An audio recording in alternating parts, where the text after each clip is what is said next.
itu ya? Eh, nggak, kurang tahu Pak, saya nggak tahu Pak. Apa itu? Nggak tahu.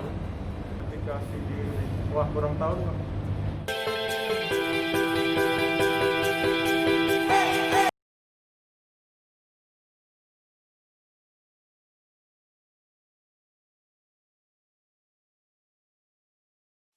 Tackling goals, big and small, can be a challenge for all of us. But setting goals and pursuing them is important to get to where you want to go. Sometimes a goal can be daunting, seeming too tough to tackle. That's when your self-efficacy matters most. Self-efficacy is the belief in your own ability to succeed in achieving a goal. Having the confidence to know you can do whatever you set your mind to by managing how you think, feel, and behave. Having high self-efficacy helps you get your thoughts, feelings, and emotions under control, have better grades, and set higher goals in school, making you feel good all around. And when you feel good about a goal, you're more likely to give it your best effort. There are 5 ways that can help you develop your self-efficacy. By recalling times when you have succeeded in the past through your own hard work and strengths. For example, remembering the last time you earned an A on a difficult test by asking others for help and studying hard can help you feel more confident when you're up against the next one. Pulling from your own experiences of success has the strongest influence on your self-efficacy. When you see how others like you are successful at achieving a goal, it also makes you feel more capable of your own success. It's like when you watched your friend train for a big race and win, and it made you feel better about your own ability to win at your next big race. Helpful feedback and coaching from others can also help your self-efficacy grow stronger.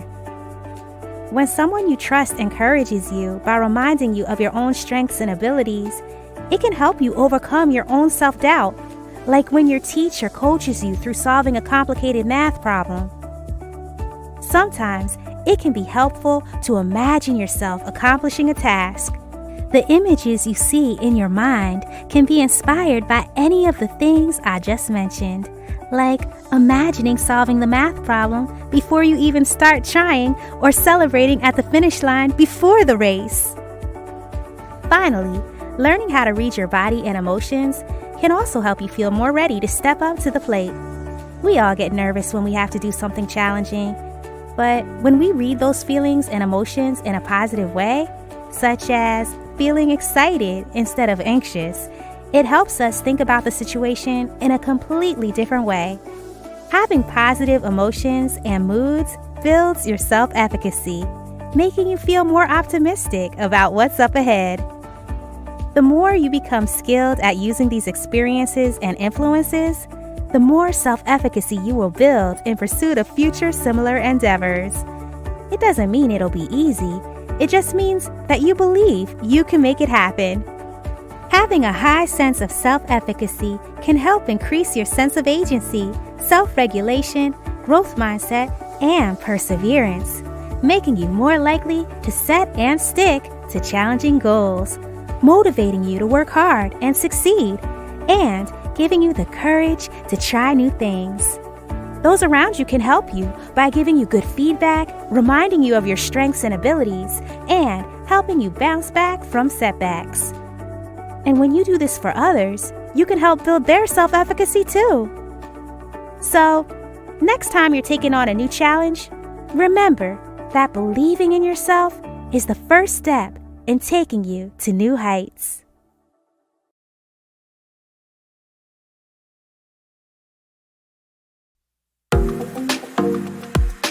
Efikasi diri intinya itu kepercayaan kita dalam menjalankan suatu tugas.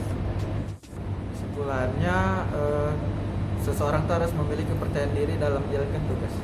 Oh, itu kayaknya sih kepercayaan diri seorang dalam menjalankan tugas.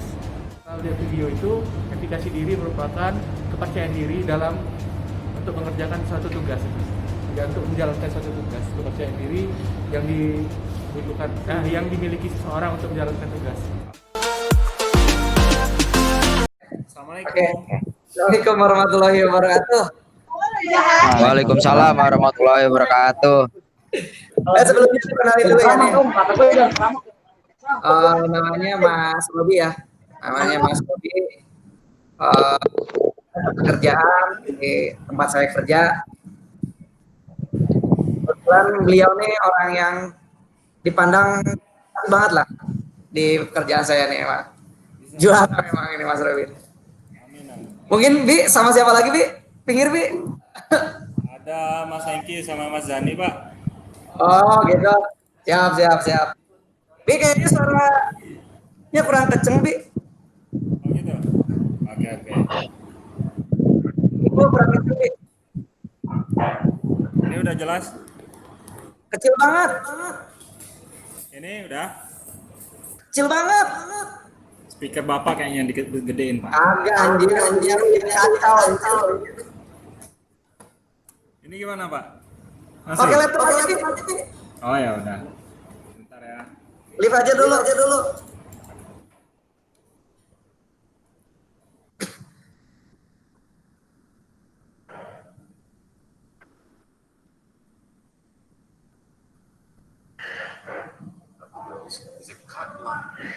Cuy, kecil banget cuy. Iya, buat.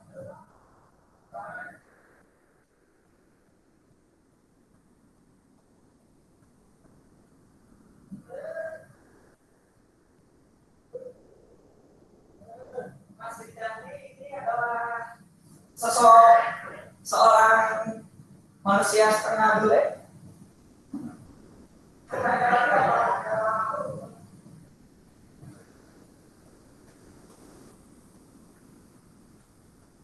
Itu Bang Eki lelah banget kayaknya.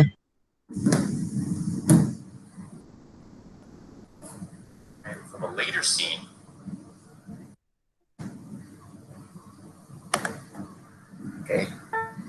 Habis main bola. Oke nih, masuk nih. Oke. Udah coba Bi tes suara, tes mic Bi. Cek 1 2 1. Oke, teman-teman. Oke ya, kita bisa mulai aja kali ya. Nanti openingnya dari saya aja. Oke. Assalamualaikum warahmatullahi wabarakatuh. Waalaikumsalam warahmatullahi wabarakatuh. Waalaikumsalam. Kita gabung nih di obrolan kecil-kecilan terkait suatu karakter yang memang dipunyai oleh atau harus dipunyai oleh seorang pekerja gitulah, seperti kita nih. Alhamdulillah nih Mas Robi, seperti Mas Danang, Mas Cema, Mas Paris nih, alhamdulillah sebenarnya udah kerja, cuman kita aja gitu Mas Robi di ini tuh. Ya Mas Robi, mungkin bisa kita mulai ini aja ya, diskusi kali ya. Ini tuh Mas Robi terkait ini Mas Robi kita sharing session terkait self efficacy ya, self efficacy atau efisiensi diri. Nah, sebenarnya apa sih self efficacy atau efikasi diri gitu ya? Sebelumnya kita juga udah pernah bikin video tentang self efficacy itu apa. Kalau dari secara definisi nih ya, di Bandura nih datangnya nih. Bandura ini ngomong gitu kalau self efficacy itu atau efikasi diri itu adalah keyakinan seseorang soal sejauh mana ia mampu mengerjakan tugas, mencapai tujuan, dan merencanakan tindakan untuk mencapai suatu target tertentu. Kayak gitu ya. Itu Bandura ngomongnya kayak gitu tuh. Efikasi diri ini juga jadi hal yang penting ya bagi seorang pekerja gitu. Karena dari efikasi diri ini memainkan peranan utama tentang bagaimana individu memandang sebuah situasi dan bersikap untuk menanggapi beragam situasi yang berbeda atau yang akan datang gitu kan. Nah, ini tuh sejalan dengan memang tantangan-tantangan kita di dunia kerja tentunya ya, Mas Robi. Perlu diingat juga nih, kawan-kawan, Mas Robi ini salah satu mungkin fresh graduate ya, baru masuk sekitar 1 tahun atau 2 tahun ya, Mas Robi ya. Ya betul Pak, udah mau masuk 2 tahun.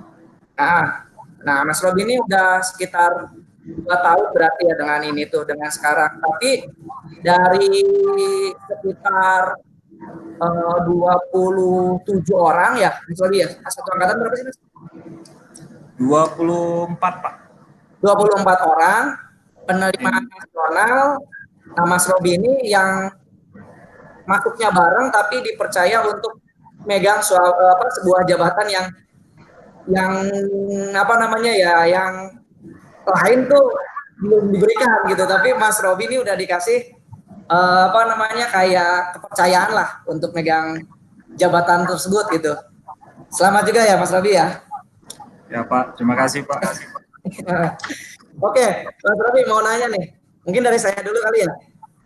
Kalau lihat dari definisinya nih tentang efikasi diri nih Mas Robi, kira-kira kalau sebelum pas saat kan Mas Robi juga habis lulus kuliah tuh, itu kan ngalami nyari kerja gitu kan, atau cari-cari apa namanya pekerjaan terus wawancara. Kira-kira nih sikap percaya diri pada saat wawancara itu penting nggak sih?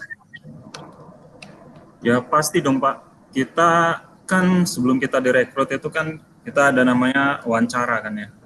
Nah, ketika wawancara itu pasti dan perlu banget kita tuh meyakinkan yang interview kita bahwa kita tuh layak bekerja di perusahaan mereka gitu kan umumnya.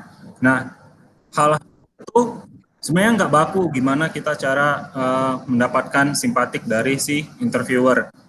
Tapi menurut saya itu ketika kita diwawancara nggak perlu banyak melihat-lihat di YouTube atau gimana, cukup tunjukkan apa kelebihan kita, keunikan kita, ya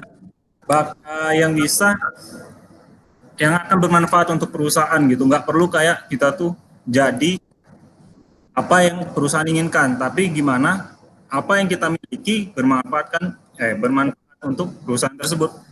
Jadi kita tuh unik gitu Pak. Jadi perusahaan itu pasti mencari yang unik. Kalau yang pintar itu udah banyak menurut saya. Dan ilmu itu kalau kita fresh graduate apalagi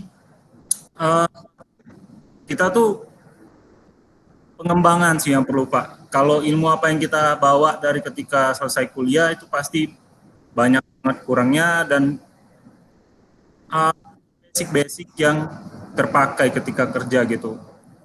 Yang pasti kita tunjukin unik kita, terus kita tunjukkan etos kerja, kita tuh mau banget mengembangkan diri ketika kerja itu hanya day to day gitu Pak, nggak hari ke hari gitu aja.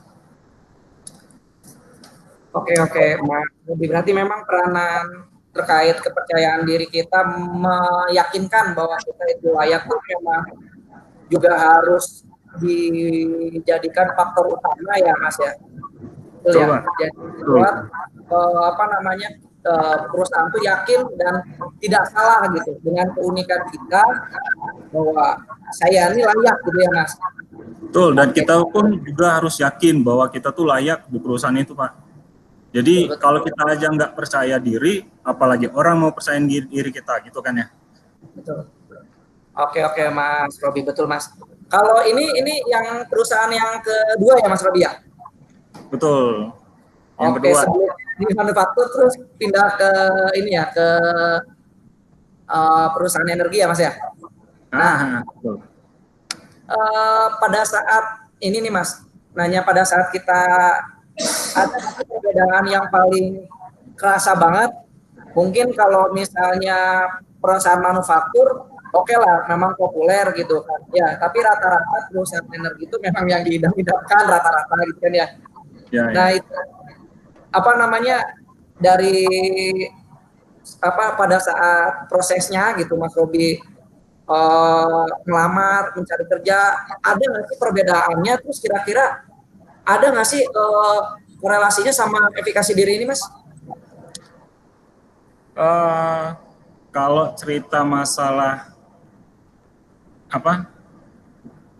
cerita kehidupan saya Pak dalam bekerja, saya nggak mau menjadi contoh atau gimana, cuman ketika fresh graduate kerja di Batam ya oleh chemical, itu saya dari orang maintenance kan. Ketika di situ saya benar-benar hanya menjalankan perintah gitu. diperintah oleh supervisor apa kita kerjain gitu kan. Dan kita nggak ada namanya tuh memegang tanggung jawab apabila terjadi kesalahan gitu. Nah, sedangkan ketika saya pindah ke sini itu memang di perusahaan ini sendiri banyak dituntut untuk memiliki inisiatif dan tanggung jawab seperti itu, Pak. Nah, tentu saja dengan inisiatif dan tanggung jawab itu kita tuh harus mempunyai target dan rencana tahapan-tahapan rangkaian kerja gitu kan ya. Dimana ketika kita menyusun itu pasti kita tuh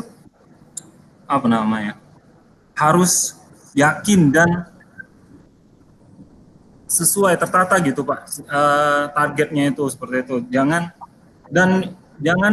terlambat gitu untuk memulai gitu. Jangan sampai santai lah, nantilah belum saatnya untuk bermanuver seperti itu. Banyak orang tuh seperti tunggu belum momennya gitu. Padahal mulai dari awal gitu ya tunjukin aja yang terbaik untuk kita, yang terbaik dari kita gitu kan ke perusahaan, dan memang ya nanti hasil tidak akan mengkhianati proses seperti itu kan ya di mana-mana, dan itu sudah sangat terbukti gitu. Yang penting tetap ikhlas gitu Pak, kerja yang terbaik, dan kalau bisa memang bekerja sesuai dengan passion ataupun bidang kita yang kita sukain seperti itu, supaya kita lebih nyaman dan lebih termotivasi untuk berkreasi atau beretos kerja yang baik seperti itu Pak. Oke, siap Mas Robi. Betul ya, memang yang itu kan Mas Robi itu memang betul ya. Ini juga kealaman pada saat saya dulu gitu, bahwa untuk mencapai atau misalnya memang bersaing itu tuh tidak perlu menunjukkan kita itu siapa sebenarnya, tapi lebih pemikiran itu lebih ke sekedar kalau menunjukkan itu biasanya hanya orang menunjukkan kemudian ya udah gitu, tapi lebih dari itulah, kata bahasanya tuh kalau misalnya menunjukkan tuh hanya menunjukkan itu doang gitu, tapi tanpa aksi kan. Nah, maksudnya saya setuju banget sama Mas Robi gitu ya Mas. Nah, Mas Robi kan di tantangan di perusahaan energi itu juga tentunya banyak resikonya ya, baik resiko maupun manajemen waktu gitu kan. Nah, gimana sih kepercayaan diri Mas Robi nih dalam menjalankan tugas-tugas yang memang sudah diberikan Mas Robi dari perusahaan gitu, sehingga Mas Robi ada di dalam posisi sekarang gitu. Seperti apa sih Mas kiat-kiatnya Mas? Kiat-kiatnya ya Pak ya.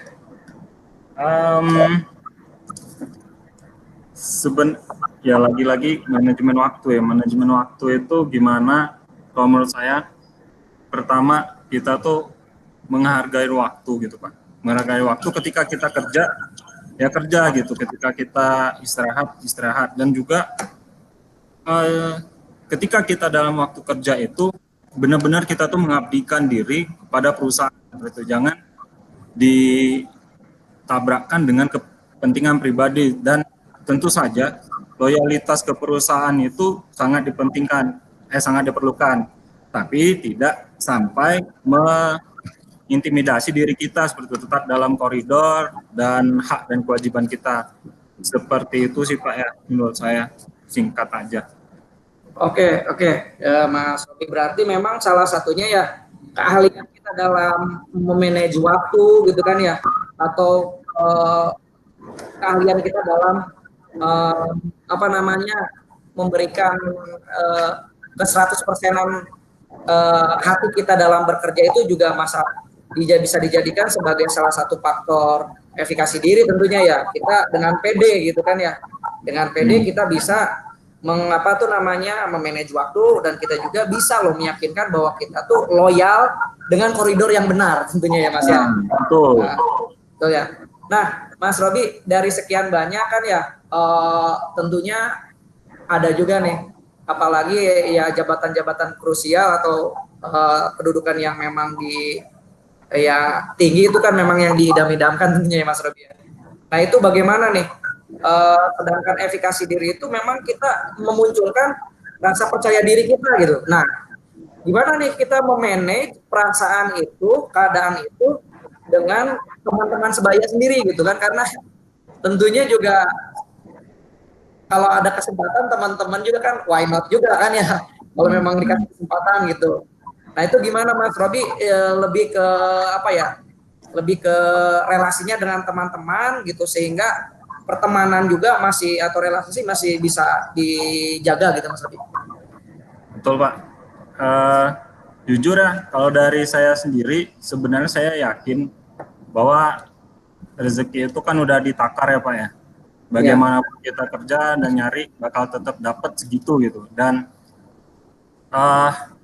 jadi kalau bekerja dalam berkarir, menurut saya lebih memilih pertemanan ataupun sosial daripada tok karir gitu. Maksudnya kita kayak seperti meniadakan teman-teman atau menyampingkan sosial seperti itu, kayak saling sikut ataupun saling menjelekkan.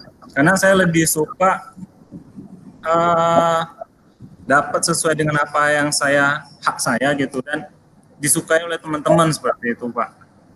Daripada saya harus terlalu ambisius, karena saya pernah mengalami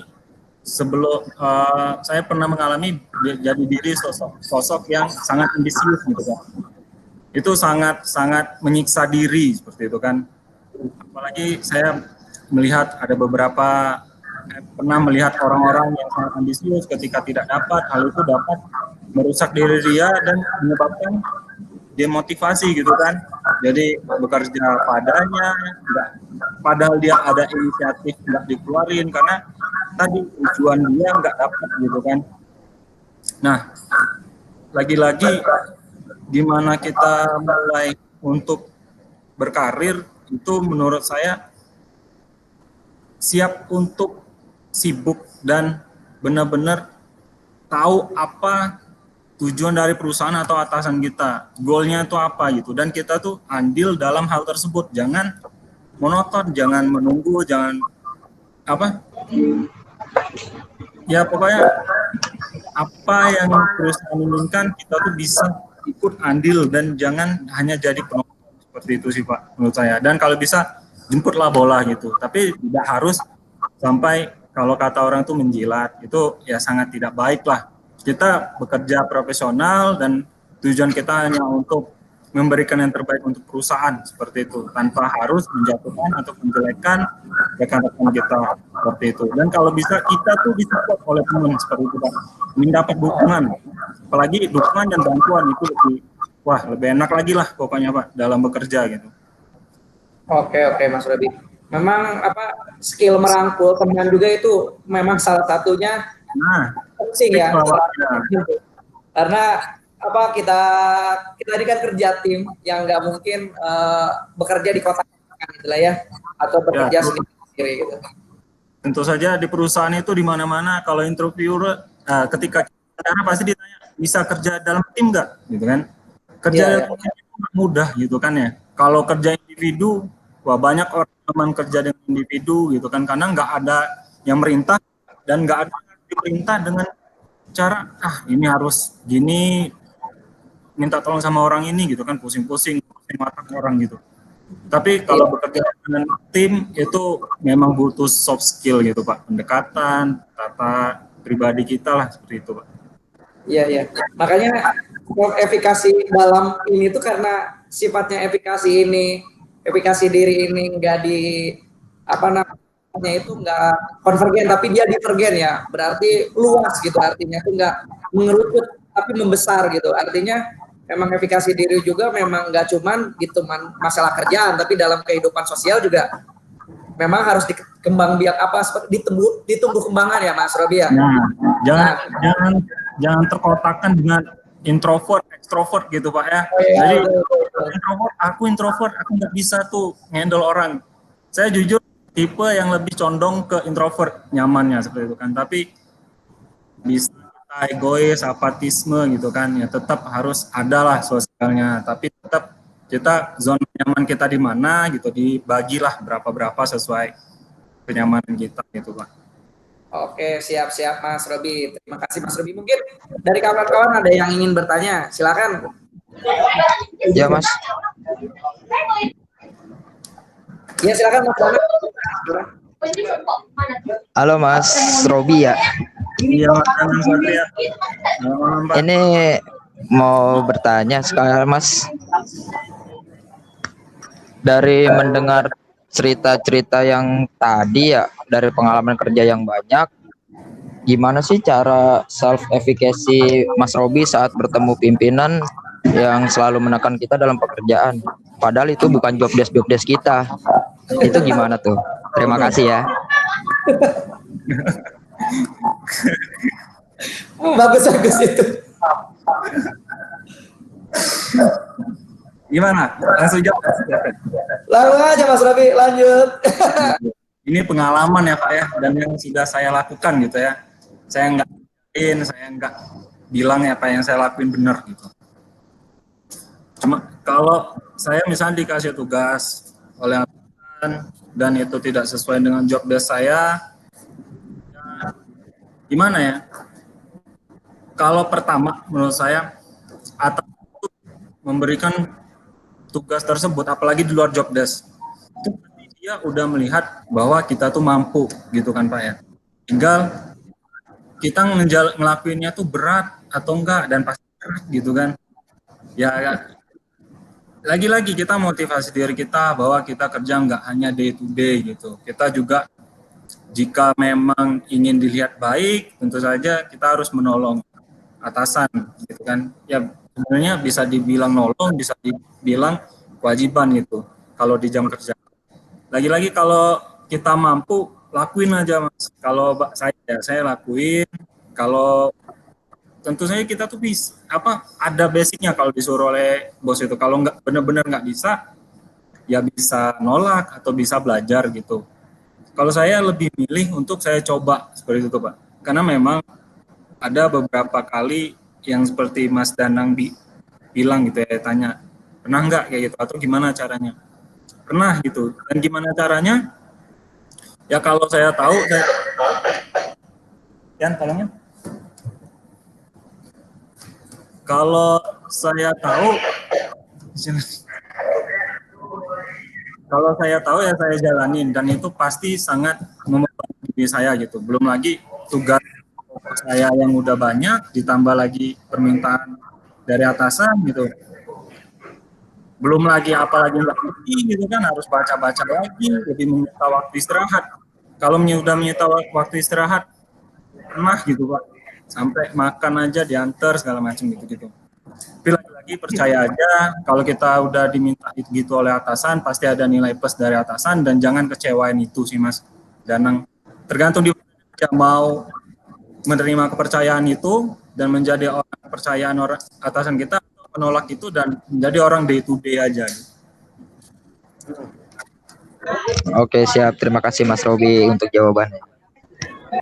Tapi memang betul ya, bahasanya kalau memang seseorang kerja tidak ditreatment dengan sesuatu yang baru, itu ya artinya nggak berkembang gitu ya Mas Robi ya. Nah, ya betul juga. betul. Ya, kalau nggak ditreatment ya, kalau misalnya tugasnya gitu-gitu aja ya nggak bakal naik-naik kan tentunya.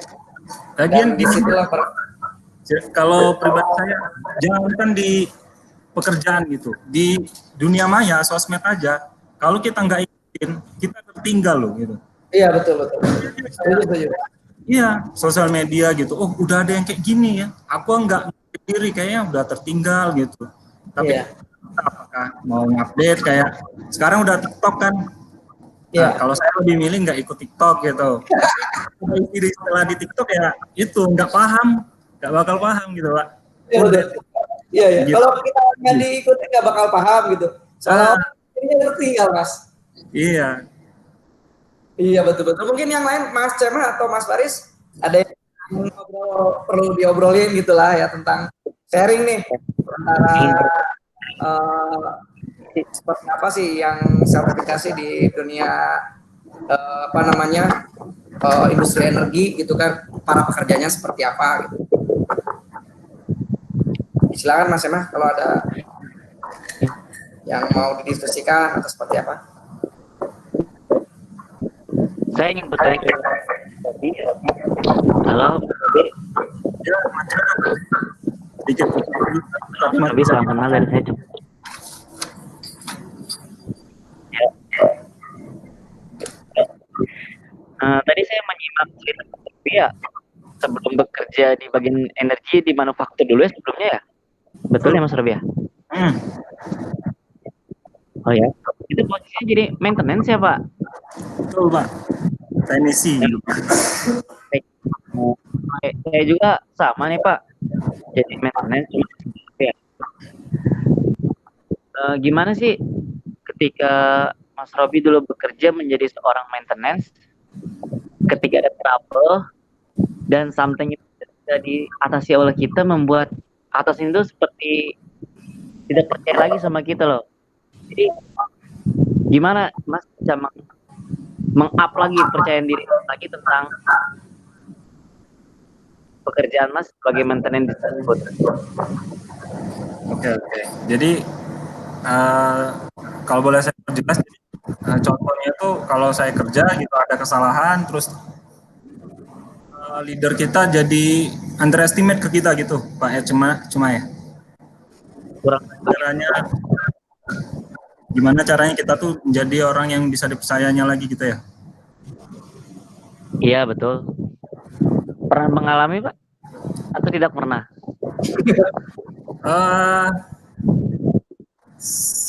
Kalau yang sampai di underestimate kayaknya enggak, tapi kalau ada kesalahan ya. Mungkin gini sih, yang bisa saya ceritain itu gimana ya? Saya itu dulu kerja kalau apa yang saya kerjain tuh nggak dihargain gitu ya, saya tuh marah gitu. Apalagi kalau kerja udah kita buat kayak gini, selama progres dia tuh nggak ikut leader tuh kan, kita buat sesuatu lah gitu atau perbaikan sesuatu, leader nggak ikut, tiba-tiba wah salah gitu, bongkar gitu kan, itu kan kesel ya. Saya pernah tuh kesel, terus saya tinggalin kerjaan itu Pak, tinggalin kerjaan itu dan dengan muka masem gitu ya, muka nggak enak gitu si ke leader itu, tapi saya tahu itu salah gitu kan, dan saya juga nggak mau disalahin 100%, tapi lagi-lagi yang paling pasti itu pertama ya minta maaf ya Pak ya. Gimana namanya kalau salah ya minta maaf gitu dan mengakui kesalahan. Itu yang paling pertama. Yang kedua ya kalau yang udah berlalu ya berlalu gitu. Salah ya salah gitu kan. Perbuatan kita merusak ya itulah, gagal atau merusak ya udah terjadi. Kedepannya buat apa ya? Kedepannya kalau dikasih tugas untuk perbaikan, tunjukkan kita bisa dan memang benar-benar sesuai dengan keinginan dia gitu Pak, sesuai dengan keinginan dan tujuan dia. Nanti juga kalau memang itu tercapai, saya yakin lah leader itu seharusnya dia punya sifat memimpin dan dia tahu kalau memang itu hilaf gitu, enggak karena kelalaian terus menerus itu. Nanti kalau banyak persentasenya kita lebih banyak bagus daripada gagalnya, nanti juga akan baik sendiri Pak. Cara sih sebenarnya Pak, cara kita ke atasan gitu, attitude gitu. Oke. Terima kasih Mas Robi ya. Saya mau nanya dulu nih Mas. Ada tambah mungkin dari PSS nih. Ya, Itu kayaknya nih. Robi ini memang Mas Robi ini memang ya pekerja yang paling padat di sini lah. Salah satu pekerjaan saya. Kalau dibilang ratingnya itu udah rating bintang 5 Mas Robi ini. Makanya kita nggak salah bahwa narasumber seperti ini nih. Mau bintang 7 Pak. Mau bintang 7 gimana Pak? Nanti kita tambahin bintang Patrick. Oke. Mas Faris mungkin ada yang mungkin mau obrol atau seperti apa? Oke, assalamualaikum warahmatullahi wabarakatuh. Waalaikumsalam Mas Faris. Mengenai tadi ya berbicara tentang sikut menyikut di dunia kerja.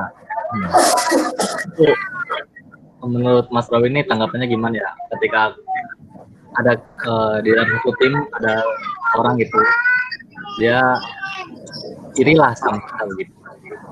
Hmm. Menurut Mas Robi tanggapannya gimana? Nah, dan yang kedua, kita ketika kita bekerja itu kan pasti kan kita butuh bantuan orang ya. Nah, kita ini mau minta tolong ke orang yang lebih tua gitu dari kita kan. Kadang kita nggak enak juga kan, karena saya emang paling muda sih di perusahaan ini kan. Jadi saya kurang enak gitu ketika ingin minta bantuan. Nah itu gimana ya menurut sarannya? Makasih. Oke. Terima kasih kembali Mas Faris. Gimana? Langsung jawab Pak Sep. Langsung aja Bi, nggak bisa tanya, lanjut aja brother. Oke deh. Sekali lagi Pak ya, Pak Faris, Pak Danang, Pak Cema, ini saya nggak ngapain. Saya ini apa yang saya jalanin aja Pak gitu. Saya nggak tahu ini yang saya lakuin benar atau salah gitu. Dan masih ikut menyikut Pak ya. Ya ini sebenarnya sikut menyikut itu tuh ada di setiap diri orang Pak ya. Namanya manusia tuh ada namanya proteksi mempertahankan diri gitu kan. Dimana dia tuh pengen settle ya dia harus naik gitu. Gimana cara naik gitu tergantung egoisnya gitu kan. Kalau sikut menyikut dalam kerja itu, kalau saya pribadi Pak ya, saya tuh memang dulunya tuh ambisius dan pengen banget berkarir gitu. Tapi kesini-sini dan saya cerita saya tuh pernah dibenturkan gitu Pak. Maksudnya dibenturkannya tuh kayak saya tuh dibenturkan dengan orang lain. Ini ada 2 kandidat gitu dibenturkan gitu untuk suatu posisi gitu kan. Dan itu nggak enak gitu rasanya gitu, nggak nyaman ketika kerja, ketika temu juga gimana gitu. Dan menurut saya sebenarnya ya nggak juga harus, aduh, walah kasih aja, nggak juga gitu sih.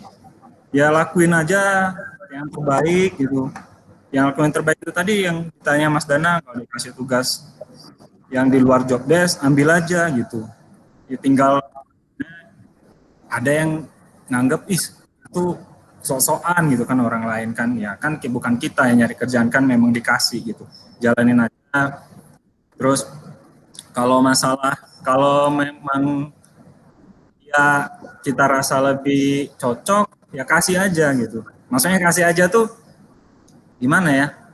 Kasih aja ikhlas gitu kalau memang bukan kita gitu. Karena percaya rezeki gitu kan. Rezeki udah ada yang ngatur gitu. Mungkin di kerjaan kita cuma segitu, di luar mungkin Mas Faris ada bisnis, nah bisnisnya lancar gitu aja sih Mas. Kayaknya ya menurut saya gitu. Saya pernah bilang kayak gitu ke diri saya sendiri gitu. Tapi jangan sampai ini demotivasi gitu, udah minder duluan, udah adalah kasih aja enggak. Tapi tetap motivasi terus, kerja yang terbaik, tapi jangan sampai kita menyinggung perasaan teman-teman. Kalau bisa kita teman-teman tuh cool gitu kan, gimana caranya mereka support kita gitu. Kita juga kalau bisa tuh ayo sama-sama kita karir gitu kan. Tinggal gimana ya, kita tuh semua pengen karir naik gitu kan. Tinggal kelihatan nanti siapa yang nyerah di tengah jalan, itu nggak ada yang bisa nebak gitu. Terus kita sama-sama aja nanti gitu manjat sampai ke atas. Nanti ada tipikal orang tuh kayak yang udahlah aku sampai sini aja aku udah nyaman, nggak mau lagi gitu. Ngapain aku pusing-pusing, aku udah nyaman dengan keadaan sekarang. Udah kayak gitu, dia bakal dukung kita orang-orang kayak gitu. Makanya ajak aja bareng-bareng kalau siapa yang mau berkarir gitu. Tukar pikiran, belum tentu apa yang ada di pikiran kita tuh udah cukup gitu. Kita ngobrol sama teman, ngobrol aja gitu kan. Ternyata informasi dikit gitu, tapi kita kembangin jadi bagus gitu sih Mas. Informasi orang lain tuh yang dia cuman mikir itu kita enggak, tapi ketika kita dapat kita bisa ngembangin gitu maksudnya. Kayak ada orang yang udah settle nggak mau naik lagi, ya itulah kita jadiin teman. Maksudnya tiap orang tuh udah ada targetnya masing-masing, nggak semua orang tuh ambisius untuk cepet-cepet. Tuh ada yang mau ya udahlah jalanin aja nanti juga dapat gitu kan. Tinggal kita orang yang mana yang mau udah settle di kondisi kita atau kita mau terus memotivasi diri gitu. Masalah minta bantuan ya atau menginstruksi orang yang lebih tua dari kita. Nah, kalau menurut saya di sini kebetulan banyak orang senior dan orang pribumi gitu, maksudnya orang pribumi, orang sekitar wilayah kerja gitu kan. Ya udah lama di sini duluan, orang juga lebih tua pula gitu kan. Complicated lah kalau kita nginstruksiin gitu. Nah, caranya adalah lagi-lagi gimana sosialisme, tingkat sosial kita ke orang-orang gitu.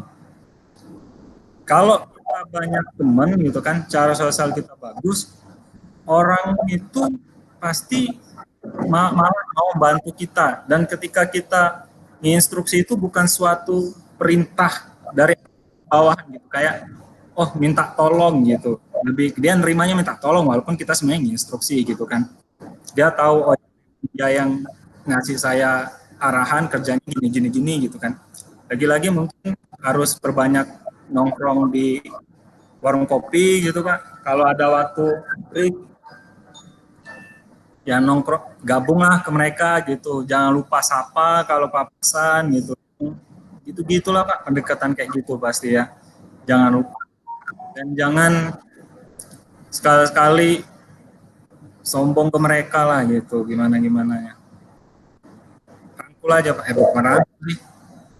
sering-sering ngobrol sih Pak, jangan sampai ada yang orang-orang itu ada yang nggak kita ajak ngobrol, apalagi wah ini aku klop sama dia, aku dekat ke dia aja deh, enggak. Walaupun yang ya tegur, seenggak-enggaknya kalau lewat duduk bentar ngobrol gimana, tinggal di mana gitu. Jangan sampai kita tahu nama, terus dia orang mana tinggal di mana, minimal itu sih Pak.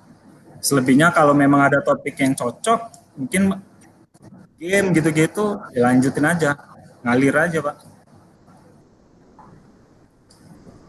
Setuju Mas. Gitu Mas Faris. Standar Mas ya, tapi ngelakuinnya tuh kadang males gitu. Iya benar. Betul itu. Memang penyakit utama kita itu adalah malas sih.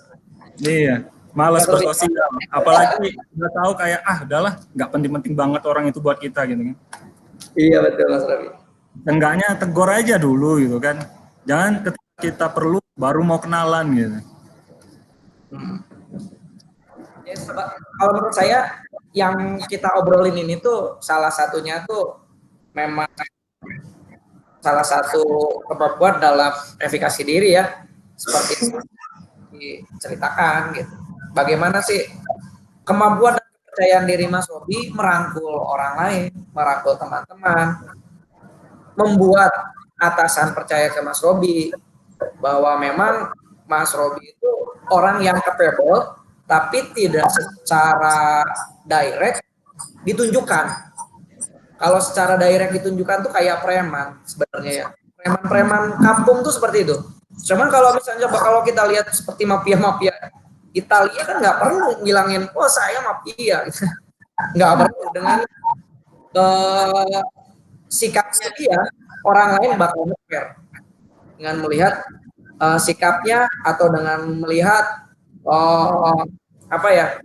auranya, dan hal ini gitu, itu dilihat dari sosok yang memang tentunya mempunyai kepercayaan diri yang kuat, yang baik. Tapi ya itu, bahwa kalau kita rekap lagi, kepercayaan diri juga nggak serta-merta nggak kita kontrol tentunya ya, kata tadi disebutin, nantinya malah membuat kita itu seperti terbebani dengan sosial kita.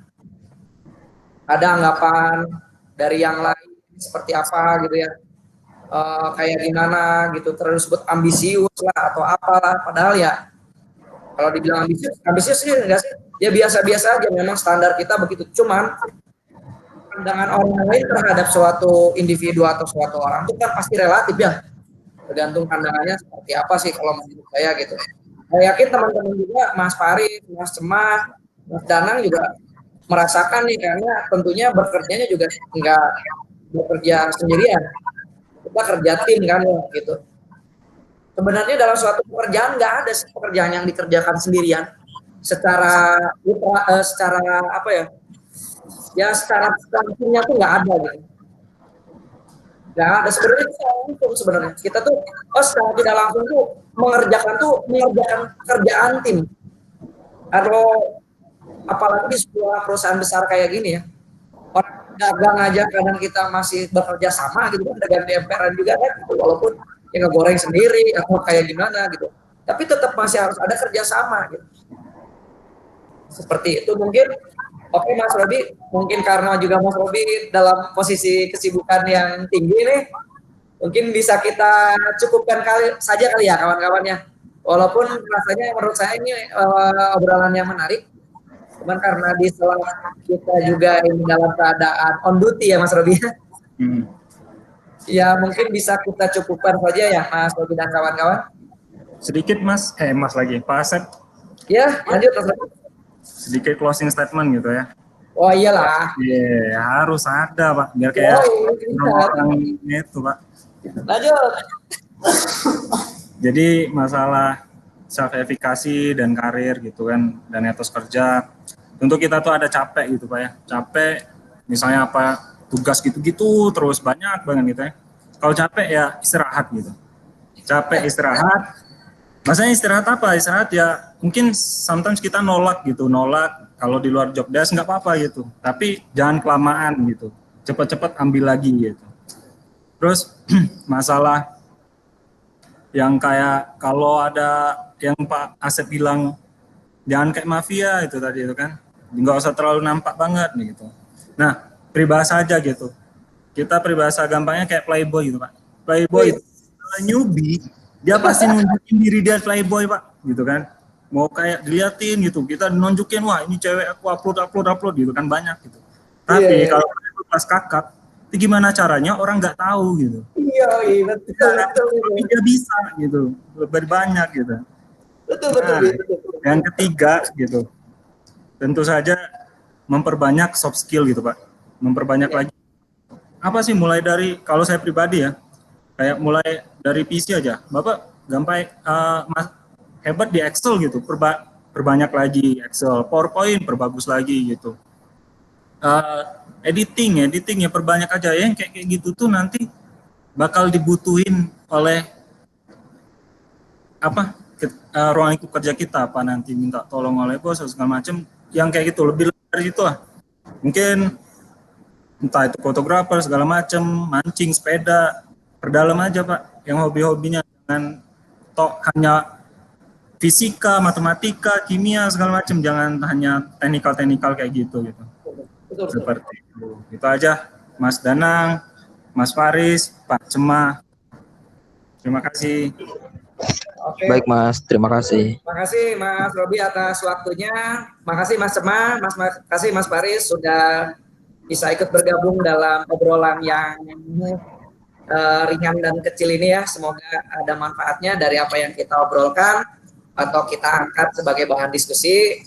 Semoga kebaikan selalu ada dalam kita, selalu menjaga kebaikan dan keberkahan tentunya.